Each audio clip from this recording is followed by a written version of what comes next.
Olá, meu nome é Mônica, eu sou professora da Rede Municipal de Canoas e eu fiquei muito feliz com o convite de falar um pouquinho a respeito de iniciação científica, principalmente no papel do professor orientador dentro de um projeto de pesquisa investigativa, né? E para iniciar a conversa, eu queria trazer um pouquinho a questão da pesquisa, né, pautada na BNCC.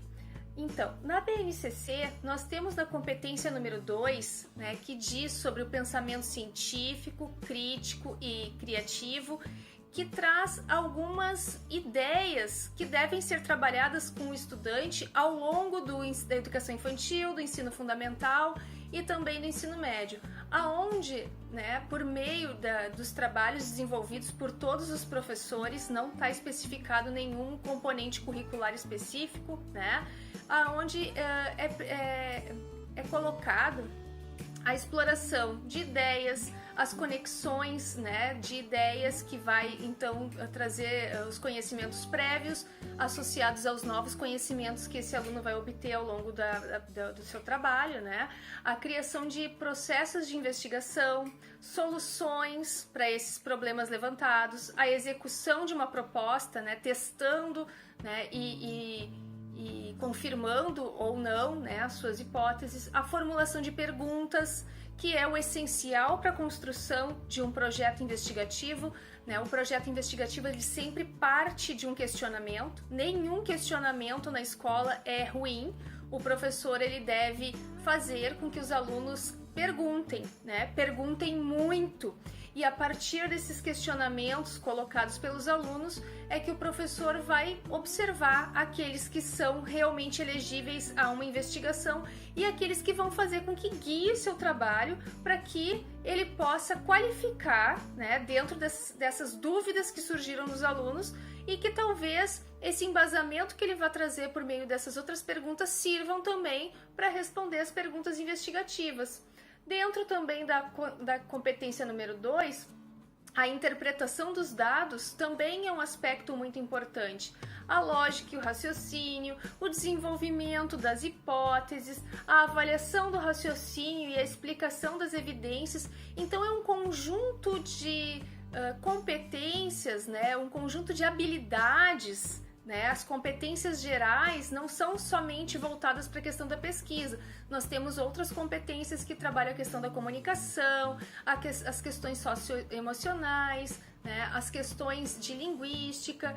Então, esse conjunto de competências gerais, aliadas a essas habilidades que eles esperam que o aluno adquira ao longo de toda a educação básica, tornam esse aluno, aos poucos, um aluno pesquisador.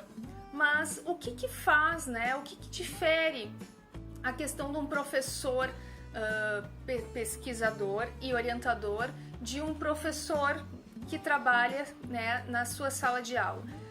Eu diria que um professor orientador, ele também é um professor pesquisador, né? Mas eu acredito que um professor pesquisador nem sempre é um professor orientador. Um professor pesquisador é aquele que questiona o seu trabalho, é aquele que reflete sobre a sua prática, é aquele que busca sempre se reinventar e avaliar aquilo que está sendo feito e buscar dentro da sua própria prática modos de melhorar ainda mais o seu trabalho. Isso pode ser feito a partir da escrita, onde ele reflete a partir de diários, isso pode ser feito em grupos dentro da própria escola. Enfim, ele vai achar um meio de tornar a sua prática o seu objeto de pesquisa. Enquanto que um professor orientador, além de ter essa visão, né, da pesquisa, ele precisa ter a habilidade, né, de poder lidar com outras pessoas. E essas outras pessoas não são pares, né, são os estudantes. Então ele precisa ter um olhar muito atento e sensível a esses estudantes que estão ali iniciando o seu caminho como pesquisador também. Então, o professor pesquisador, orientador, ele tem que estar ciente que ele não precisa ter o conhecimento de todo o assunto do que está sendo pesquisado por determinado grupo. Emergiu o questionamento e esse professor se deu conta, nossa, esse assunto é uma coisa que eu não domino, né? Então ele tem que ter a humildade de procurar com outros colegas, de buscar outras formas de ir atrás, né, amparando esses alunos. Por mais que o professor não tenha conhecimento profundo sobre determinado assunto que está sendo pesquisado, ele ainda é o sujeito de maior experiência dentro daquele grupo. Então, esse professor orientador, ele tem algumas obrigações, né, enquanto sujeito mais experiente, buscando então, dentro da sua experiência, ter um conhecimento mínimo a respeito da pesquisa, né, a questão da metodologia, a questão dos instrumentos de coleta de dados, a questão da onde esses estudantes vão buscar determinados assuntos. As questões éticas são muito importantes, já que esses estudantes muitas vezes vão trabalhar com pessoas, vão trabalhar com animais, vão trabalhar em situações que podem colocá-los em risco. Então esse professor, ele tem que ter esse olhar atento a esse tipo de situação, né? Ele tem que ser um mediador das ideias. Muitas vezes o trabalho não é feito individualmente, é feito em grupos, né? Então ele precisa estar ali para mediar as ideias que emergem naquele grupo. Muitas vezes não é só ideias, emergem também conflitos dentro do grupo. E o professor, ele precisa estar atento na situação em que ele vai intervir, vai mediar e vai então dar um novo contorno para determinado conflito dentro do grupo. Então, o professor orientador, ele tem um papel que vai além da questão do conhecimento, né? Ele tem um papel importante na questão também afetiva. Ele cria uma conexão muito maior com o aluno do que propriamente somente em sala de aula. Ele vai ter que acompanhar o grupo em feiras de ciências, ele vai acompanhar o grupo muitas vezes nas entrevistas que eles vão realizar, ele vai ter que ter um tempo dedicado para poder olhar o caderno de campo, trocar ideias com esse aluno. Então tudo isso exige dele um olhar e uma habilidade para lidar com essas questões que vão além do papel dele em sala de aula. O professor orientador, ele também tem que estar atento a regulamentos de feiras, né? Mesmo a feira interna da escola, ele pode estar contribuindo para a construção desse regulamento, pensando, né, no que ele trabalhou com os estudantes dele, a maneira como ele trabalhou.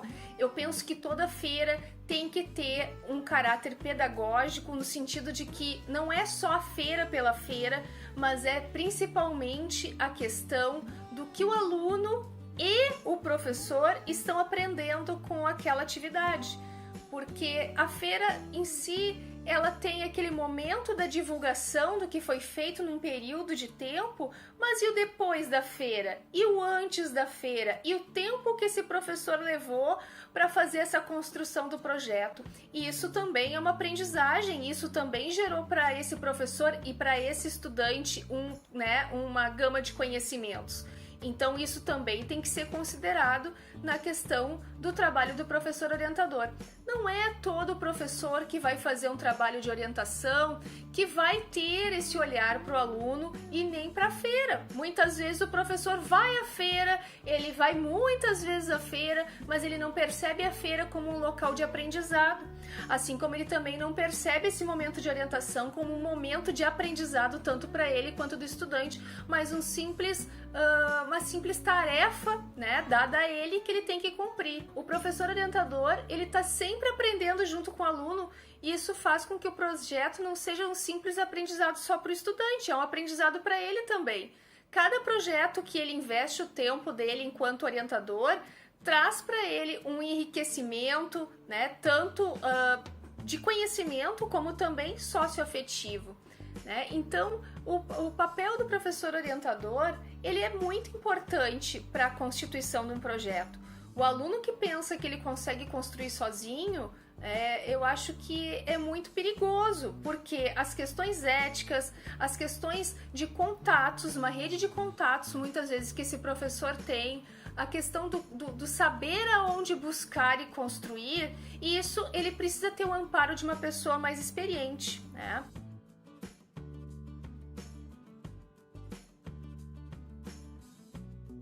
Também é importante que o professor tenha, nesse momento, e acredito eu que nos momentos futuros, porque mais do que nunca a gente vai precisar dessas tecnologias, ter um conhecimento de algumas ferramentas para conversar com o estudante, né?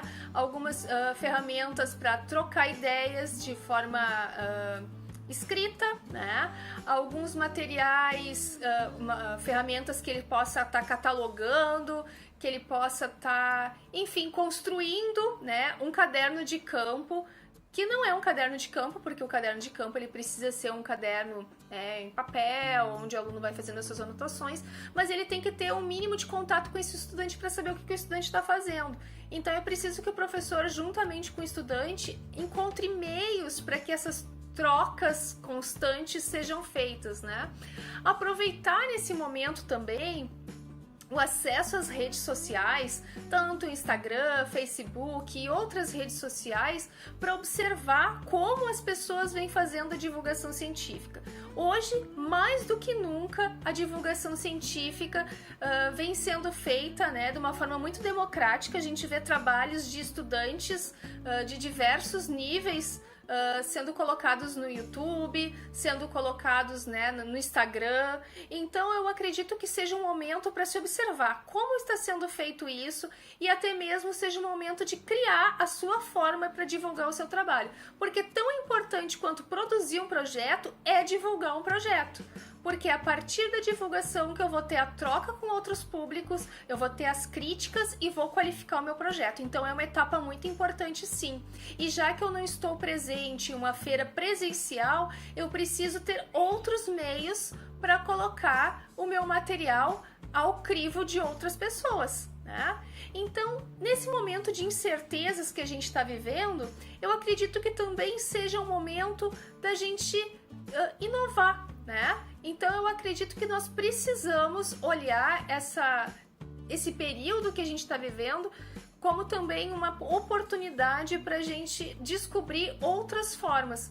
O professor descobrir outras formas de orientar o seu estudante, de descobrir outras formas de trabalhar como pesquisador da sua própria atividade e também descobrir outras formas de fazer os projetos investigativos que são tão importantes para o crescimento, né, dos estudantes ao longo tanto da educação infantil, ensino fundamental e também ensino médio, tá? Muito obrigada, um abraço a todos. É isso.